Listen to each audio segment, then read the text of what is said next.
أنا عايز أقول لك النهاردة على حاجة مهمة جدا، وهي إن صحتنا النفسية لا تقل أهمية عن صحتنا الجسدية. أيوة، صحتنا النفسية مهمة جدا.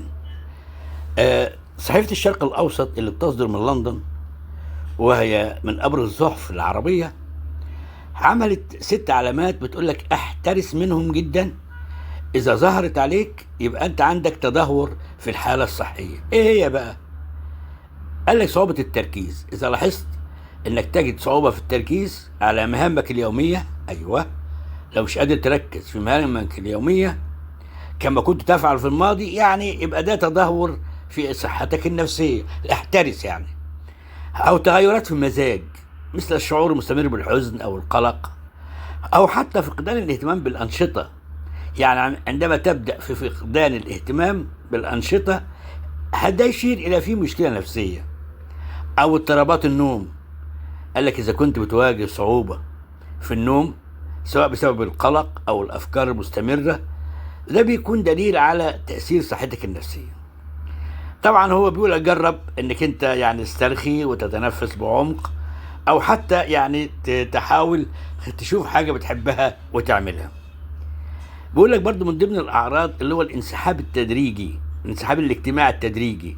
يعني أنت بتميل للعزلة، وبقيت يعني ما بتحبش تندمج مع الأصدقاء أو العائلة. بقول لك خد بالك، احترس، ده بيدل على حاجة يعني في الصحة النفسية. بقول لك برضو قد تظهر مشكلات في الصحة الجسدية، ويكون تأثيرها هو الصحة النفسية مش مظبوطة، يعني زي الصداع أو آلام في المعدة. بيقول لك الأعراض دي غالبا بتكون نتيجة للتوتر الشديد. وهو بيقول لك في الآخر لازم تدرك إن صحتك النفسية لا تقل أهمية عن صحتك الجسدية. يقول لك إذا شعرت بأي علامة من هذه العلامات، يعني اطلب المساعدة أو شوف الأصدقاء، أو طبعا لابد إنك أنت تروح لطبيب متخصص لو زادت الحالة. يعني لو حسيت بإنك أنت ما بتنامش كويس أوي، وعندك مثلا توتر أو قلق، يقول لك لا، لازم تروح الدكتور.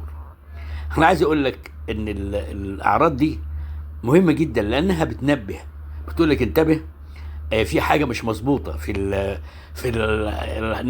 الصحة النفسية، ولا بد انك انت بسرعة تكون حريص على انك تزيل هذه الاعراض.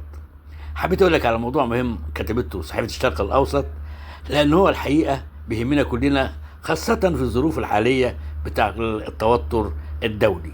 انا بشكرك ان انت استمعت الي، وحبيت الفت نظرك الى مقال مهم. تحياتي.